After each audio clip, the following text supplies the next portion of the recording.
ओम शांति। 11/6/26 की मुरली है।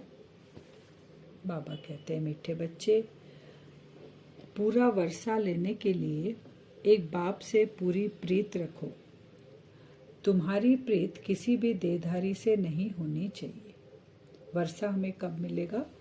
जब हमारी प्रीत बाबा के साथ होगी। अभी तक तो देहधारियों से प्रीत थी, तो कितना हम भटक रहे थे। और जब भगवान मिल गया तो अब प्रीत उससे रखनी है हमको। प्रश्न है, जो अपने देवीय संप्रदाय के होंगे उनके सामने कौन से अक्षर घूमते रहेंगे? देवकुल के आत्मा के सामने कौन से अक्षर घूमते रहेंगे? उत्तर में है, जब तुम उन्हें बताएंगे कि बाप को याद करने से विकर्म विनाश होते हैं और देवी देवता धर्म की स्थापना होती है, तो यह अक्षर उनके सामने घूमते रहेंगे। उनकी बुद्धि में आएगा, हमें देवता बनना है, इसलिए हमारा खान पान शुद्ध होना चाहिए। देवकुल की जो आत्माएं हैं, संस्कार तो उस आत्मा के अंदर है, क्योंकि संगम पर हम ये लेके जाते हैं। और धीरे धीरे जब हम सत्युग, त्रेता, द्वापर, कलयुग तक पहुंचते हैं, तो वो जो देवीय संस्कार है वो मर्ज रूप में चले जाते हैं और इमर्ज रूप में अभी जो कलयुग दुनिया के संस्कार आ जाते हैं।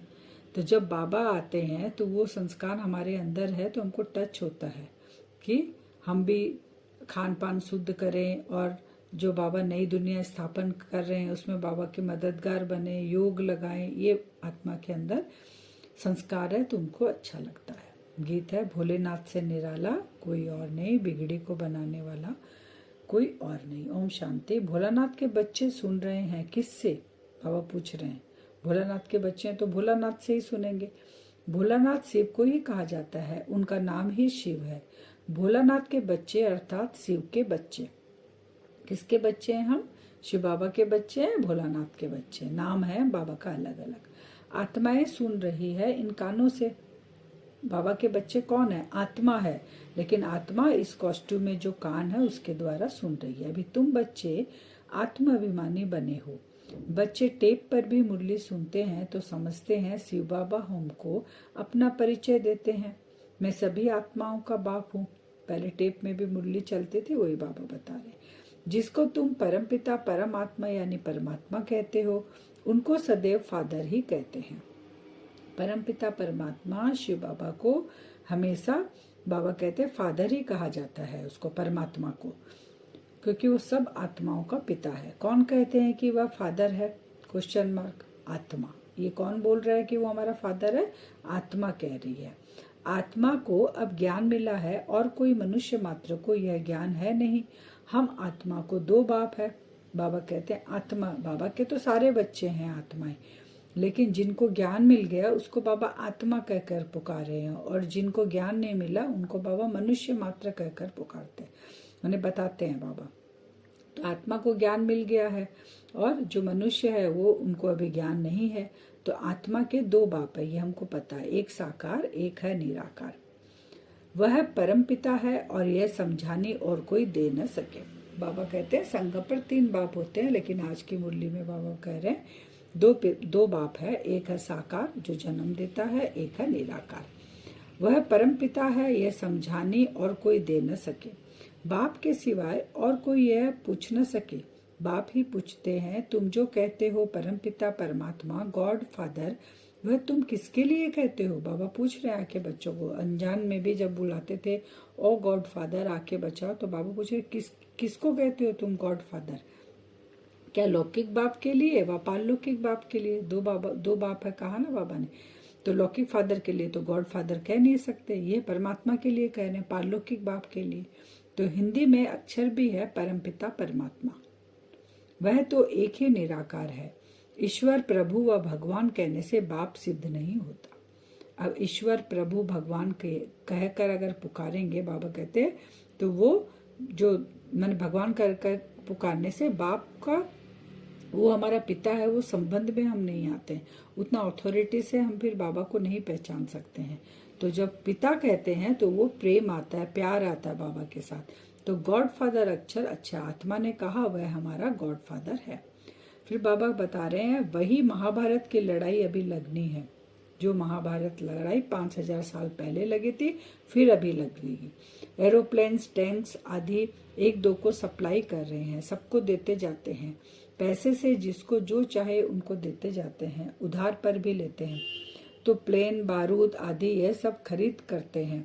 ये सब चीजें बड़ी महंगी होती है, विलायत वाले बनाते हैं, वह फिर बेचते रहते हैं। बाबा कहते हैं आपस में क्या करते हैं, बारूद, प्लेन बनाते हैं, फिर मिसाइल्स बनाते हैं, ये सब बाबा कहते हैं आपस में बेचते रहते हैं, बहुत महंगी होती है, विलायत वाले बनाते हैं। भारतवासी थोड़े ही एरोप्लेन आदि बेचते हैं। बाबा कहते हैं वो तो नहीं बेचते, यह सब चीजें बाहर से आई हुई है। अब जो चीजें खरीद करेंगे सो जरूर काम में लाएंगे। इतना पैसा देके खरीद कर रहे हैं, सब कोई स्टॉक रखे हुए हैं, किस लिए रखे हुए हैं? अभी प्रैक्टिकल हम देख भी रहे हैं, एग्जाम्पल अभी। तो बाबा कह रहे फेंकने के लिए थोड़े ही लेंगे। वह है विनाश काले विपरीत बुद्धि यादव संप्रदाय जो यूरोप में रहते हैं। बाबा यूरोपियों को क्या कहते हैं, यादव। महाभारत में 3 दिखाते हैं ना, पांडव, कौरव और यादव। तो यादव की विपरीत बुद्धि है, इसलिए वो ऐसा सब साइंस के साधन अपना कर रखे हैं। उसमें सब आ गए। बाबा कहते हैं यादव में, यूरोप वासियों में सारी फॉरेन कंट्री आ गई। भारत तो अविनाशी खंड है, क्योंकि अविनाशी बाप का बर्थ प्लेस है। भारत क्या है, अविनाशी बाप यहाँ पे आते हैं, तो भारत का भी कभी विनाश नहीं होता। बाप आते ही तब है जब पुरानी दुनिया खत्म होनी है, और जन्म वहाँ लेते हैं जहाँ कभी खत्म नहीं होना। बाबा कहते कब आता हूँ, एकदम एंड में मैं आता हूँ। अब ये दुनिया जो है परिवर्तन होके पुराने से नया होगा। यहाँ जो खत्म होगी, अब सारी आत्माएं घर जाएगी और नए सिरे से फिर चक्र में आएगी। बाप आया था तब तो शिव जयंती यहाँ मनाते हैं ना, परंतु उन्हों को यह पता नहीं है कि शिव बाबा कब आते हैं। आते भी उस समय हैं जबकि विनाश के लिए तैयारियां हो रही है। बाबा कहते हैं आते भी कब है, जब विनाश की तैयारी हो रही है। कि बाबा को तो परिवर्तन करना है, तो साइंस के साधन, प्रकृति सब बाबा को मदद करेगी विनाश में।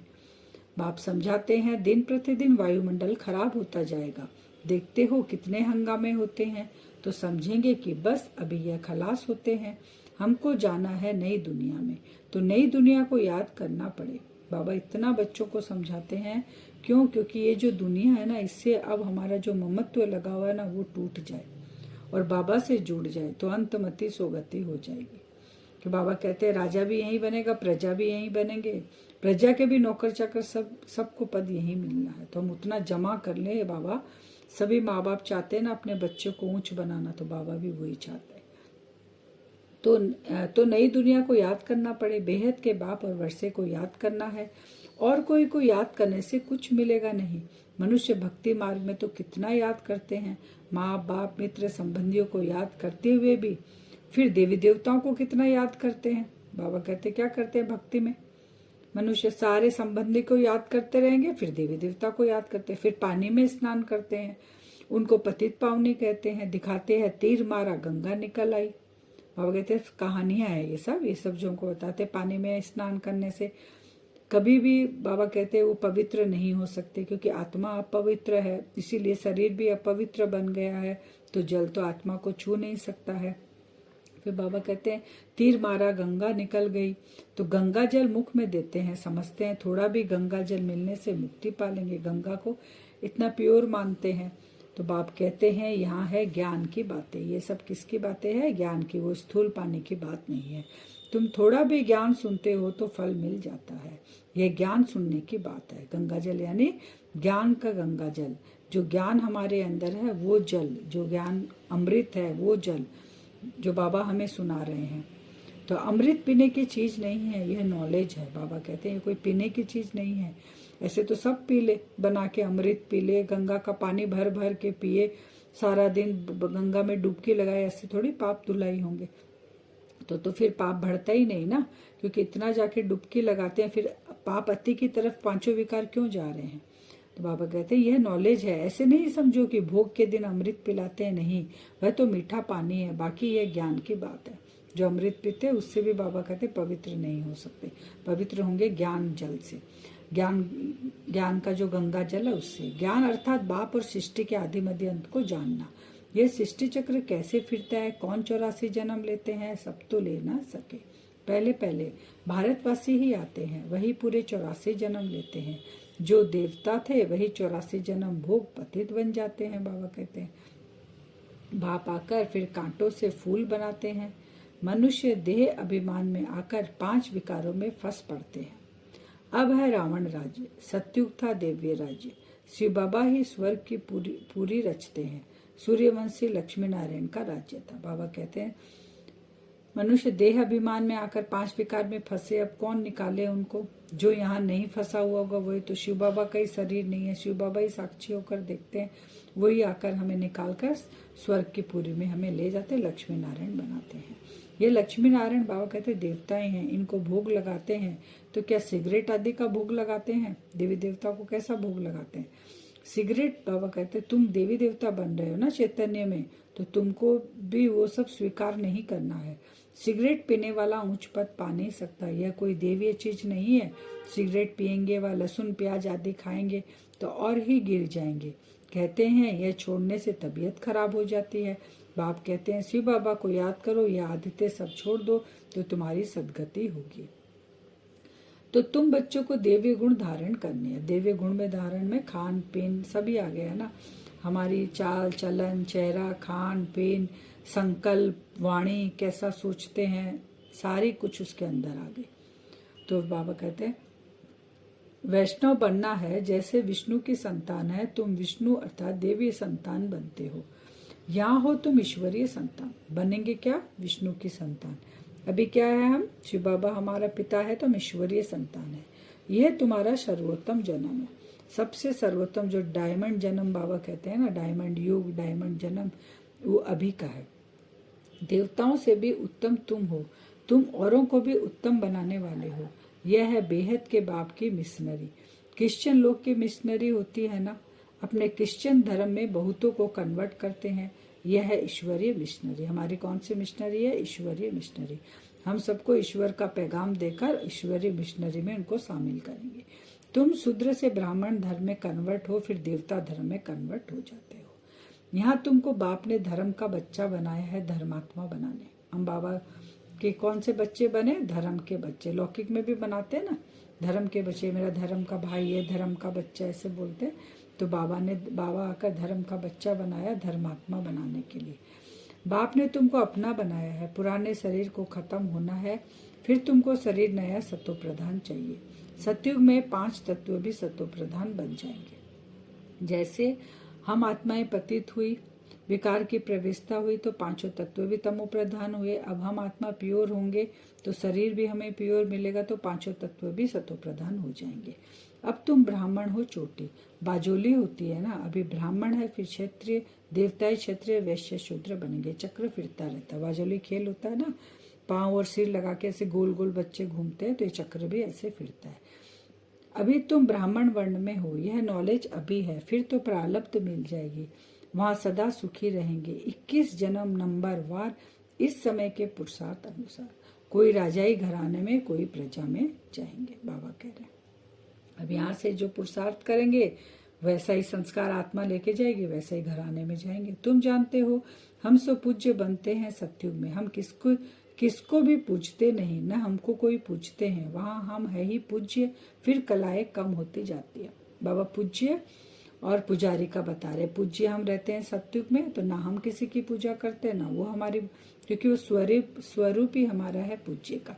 फिर कलाएं जब कम होती है, हम पूज्य से फिर क्या बन जाते हैं? पुजारी। अपने ही पूजा खुद करने लग जाते हैं मूर्ति के रूप में। द्वापर में हम पुजारी बनना शुरू करते हैं, अंत में फिर सभी वैभचारी बन जाते हैं, माने अनेकों की भक्ति करने लग जाते हैं मूर्ति की, फिर उसके बाद तत्वों की, जानवरों की, ऐसे। यह शरीर 5 तत्वों का बना हुआ, उनकी कोई बैठ पूजा करते हैं तो उसको कहा जाता है भूत पूजा। हर एक में 5 भूत है, देह अभिमान का भूत, फिर काम क्रोध का भूत, भूत संप्रदाय कहो अथवा आसुरी संप्रदाय कहो। जब 5 विकार की प्रवेशता हो जाती है तो वो कौन सी संप्रदाय हो जाती है? बाबा ने कहा भूत या आसुरी। बात एक ही है। बाप आकर फिर देवीय संप्रदाय बनाते हैं। अब बाबा भूत निकालते हैं, जो आसुरी अंदर प्रवेशता है उसको बाबा निकालते हैं। तरीका बाबा बताते हैं याद, ज्ञान का मंथन और याद की यात्रा। तो 2 पंख तुमको मिल जाते हैं। बाबा कहते हैं बाप आते हैं भूतों से छुड़ाने और अपने साथ योग लगाए देवता बनाने। फिर गुरु नानक ने भी महिमा गाई है कि परमपिता परमात्मा ने मनुष्य को देवता बनाया। वही पतित को पावन बनाने वाला है। गुरु नानक जी ने भी कहा, लेकिन गुरु नानक जी क्या बोल रहे हैं कि मैं नहीं बनाने वाला हूँ, बनाने वाला वो ओंकार निराकार शिव है। लेकिन हम उनकी पूजा करने लग जाते हैं तो धीरे धीरे पतन की ओर आते जाते हैं। आज का वरदान है, श्रेष्ठ कर्म द्वारा सिमरण योग्य बनने वाले योग युक्त युक्ति युक्त भव। आपका एक एक कर्म जितना श्रेष्ठ होगा उतना ही श्रेष्ठ आत्माओं में सिमरण किए जाएंगे। हमारे कर्म के ऊपर हमारा प्रारब्ध है कि हमको पूज्य स्वरूप में, माने मंदिरों में देवी देवताओं की जो पूजा होती है वो उनके गुणों के आधार पे होते। तो जैसा हम अभी युक्ति युक्त रहेंगे, योग युक्त, वैसे ही पूजा होगी, वैसा ही सिमरण होगा। तो सिमरण किए जाएंगे। भक्ति में नाम का सिमरण करते हैं, लेकिन यहाँ जो श्रेष्ठ आत्माएं हैं उनके गुणों और कर्मों को मिसाल बनाने के लिए सिमरण करते हैं। तो आप श्रेष्ठ कर्मों के आधार पर सिमरण योग्य बनते जाएंगे। इसके लिए योग युक्त बनो। योग युक्त बनने से हर संकल्प, शब्द व कर्म युक्ति युक्त अवश्य होगा। उनसे अयुक्त कर्म व संकल्प हो ही नहीं सकता। यह भी कनेक्शन है।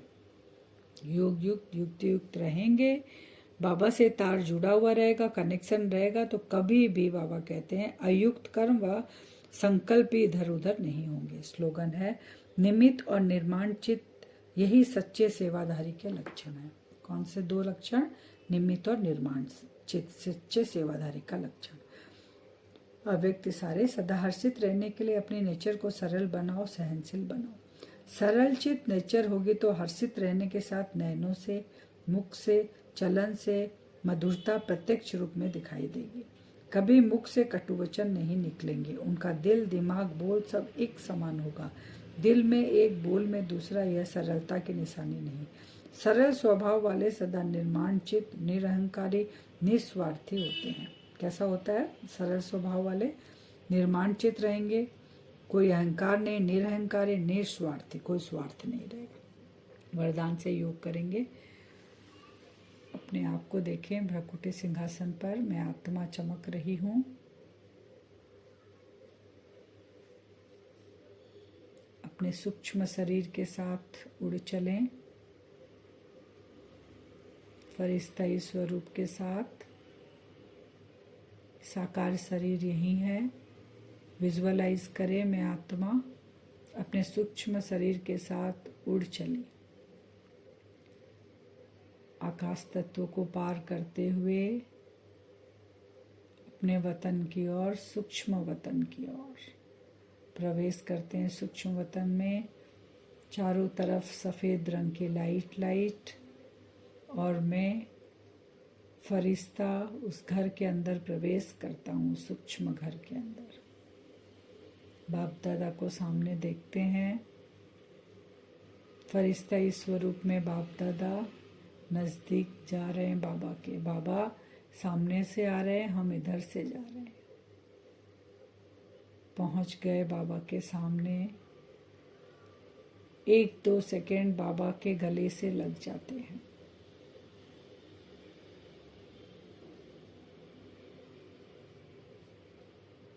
उस प्रेम का, उस प्यार का अनुभव करें। शिव बाबा के प्यार का अनुभव करें। गले से लगे रहें 1-2 सेकेंड। भरपूर हो रही हूँ मैं आत्मा ईश्वरीय प्यार से।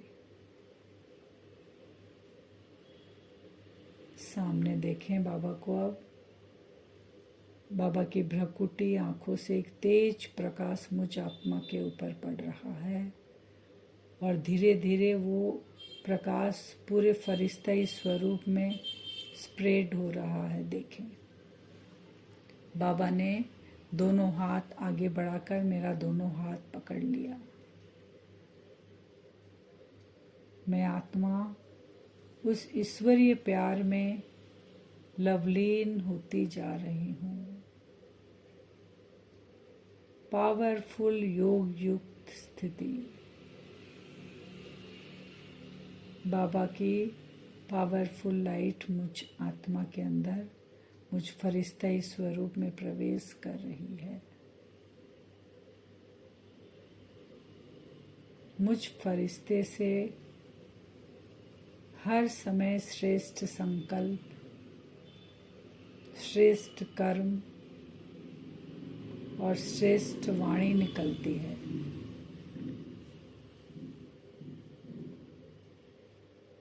मेरा हर संकल्प बोल योग युक्त और युक्ति युक्त होता है। बाबा के सामने देखते रहें, मैं फरिश्ता भरपूर हो रहा हूँ बाबा के इन शक्तिशाली किरणों से।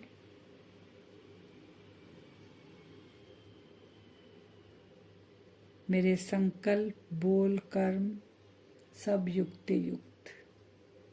मैं फरिश्ता योग युक्त अवस्था में बैठा हूँ बाबा के सामने, चार्ज हो रहा हूँ।